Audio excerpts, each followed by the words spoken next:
Hello दोस्तों, स्वागत है आपका हमारे चैनल नॉलेज गलियारा में। दोस्तों, ताइवान पर हुए हमले और जानबूझकर जापानी सीमा पर मिसाइल दागने के पश्चात चीन की दादागिरी कुछ ज़्यादा ही बढ़ गई है। वह अब अपनी नज़र भारत की तरफ टेढ़ी कर रहा है। दरअसल चीन अपने जासूसी जहाज़, जिसका नाम युआन वांग 5 है, भारत की सीमा के बेहद करीब श्रीलंका के हम्बनटोटा बंदरगाह पर पहुंचने जा रहा है। चीन का यह जहाज़ भारतीय जहाज़ ध्रुव जैसा है, जिसका काम सैटेलाइट को कंट्रोल करना, किसी दुश्मन देश की तरफ से आ रही मिसाइलों का पता लगाना जैसे कई जासूसी गतिविधियों को अंजाम देना है। चीनी जहाज के श्रीलंका के हम्बनटोटा बंदरगाह पर आने से अमेरिका और भारत दोनों की टेंशन बढ़ गई है। यह जहाज़ श्रीलंका के उसी बंदरगाह पर आ रहा है जिसे हाल ही में चीन ने श्रीलंका को कर्ज जाल में फंसाकर 99 साल के लिए लीज पर ले लिया था। ऐसे में दोस्तों, आपके मन में एक प्रश्न उठ रहा होगा कि श्रीलंका ने तो हम्बनटोटा बंदरगाह पर नौसैनिक गतिविधियों के लिए रोक लगा रखी थी। तो दोस्तों, आपको बता दूं कि आर्थिक तंगी से बदहाल श्रीलंका के ऊपर चीन का प्रेशर इतना ज़्यादा है कि वो चीन को ऐसा करने से रोक नहीं पाया।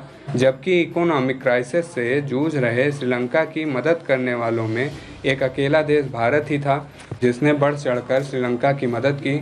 और ऐसा भारत का कोई अधिकारी नहीं कह रहा है, यह स्टेटमेंट खुद वहां के राष्ट्रपति की है।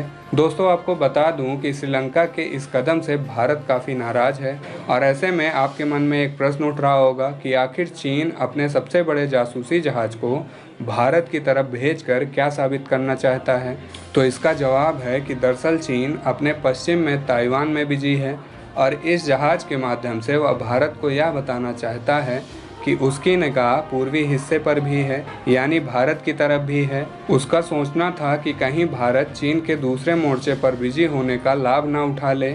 हालांकि भारत के विरोध के बाद श्रीलंका ने कहा कि जब चीनी जहाज़ उसके बंदरगाह पर पहुंचेगा तो उसके सारे सर्वर बंद करा दिए जाएंगे। लेकिन सच तो यह है कि इतने बड़े अत्याधुनिक जहाज़ को समझने के लिए, यानी उसका सर्वर ऑफ है या ऑन है, वो जासूसी कर रहा है कि नहीं का पता लगाने के लिए श्रीलंका के पास पर्याप्त टेक्नोलॉजी ही नहीं है।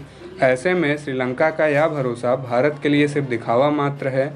वैसे ऐसा करके चीन एक तरह से आग में घी डालने का काम कर रहा है, क्योंकि शायद वो भारत को 1962 वाला भारत समझने की भूल कर रहा है। वह एक साथ कई देशों से दुश्मनी भी मोल ले रहा है। भारत, जो कि अभी चीन ताइवान मुद्दे पर बिल्कुल शांत था, चीन ऐसा करके उसे उकसाने का ही काम कर रहा है। ऐसे में दोस्तों, इस मुद्दे पर आपकी क्या राय है, कमेंट करके ज़रूर बताइएगा। जय हिंद।